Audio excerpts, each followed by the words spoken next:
필요하다면 여야 국회의원들이 모두 총사퇴하고 총선을 다시 치릅시다. 나라가 이런 내란 행위조차 진압하지 못하고 질질 끌면서 면죄부를 주는 반헌법적 상황으로 계속 간다면 그런 나라에서 배지를 달고 있는 것이 무슨 의미가 있겠습니까? 어차피 이 정도 내란 상황이라면 국회를 차라리 재구성해서 체제를 정비하고 재출발하는 게 낫다고 생각합니다. 윤석열의 비상계엄이 중대한 위헌 위법 사유라는 사실은 틀림이 없습니다. 전 국민뿐만 아니라 전 세계가 나이브로 생생히 보지 않았습니까? 그런데 파면 외에 어떤 다른 결론으로 전 세계를 설득할 수 있겠습니까? 대한민국이란 국가의 국격과 대외 신인도의 고속 추락은 불보듯 뻔한 상황이 초래될 것입니다. 논리적으로 윤석열 탄핵은 찬반이 있을 수가 없습니다.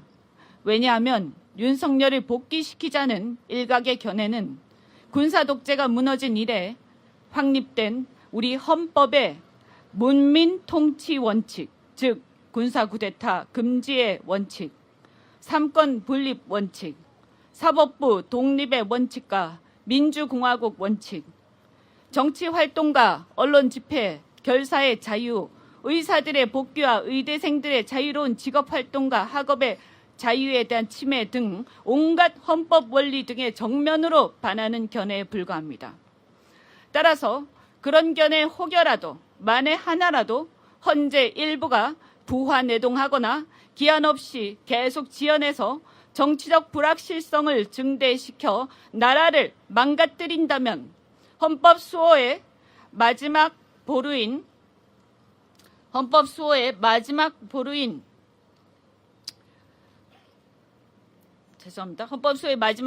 헌재 스스로가 헌법 질서를 파괴하는 자폭 행위를 한 셈이 되어 주권자인 국민들이 직접 저항권을 행사하는 수밖에 없게 됩니다. 실상 지금 나오고 있는 국민 여론 자체도 그것보다 훨씬 더 파면의 여론이 높다고 저는 생각하지만 그것만으로 보더라도 압도적인 다수가 찬성하고 있는 상황입니다.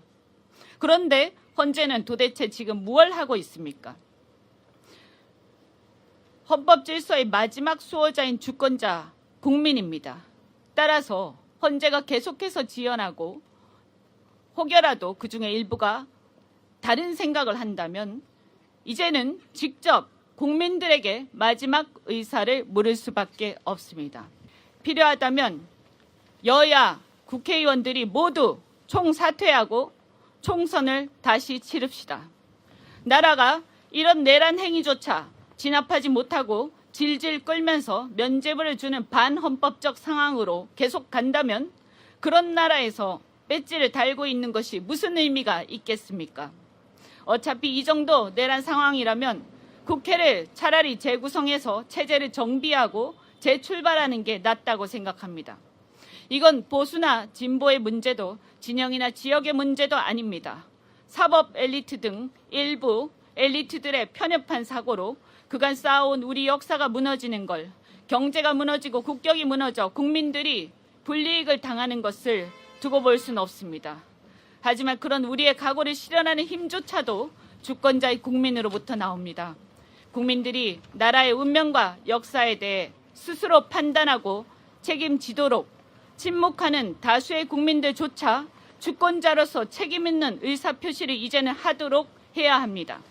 지금처럼 행정부의 수반이 헌정질서를 파괴했는데도 그를 견제할 사법부조차 헌법 수호에 소극적이고 국회조차 여당이 헌법을 배신하고 있다면 그 방법밖에 더 있겠습니까?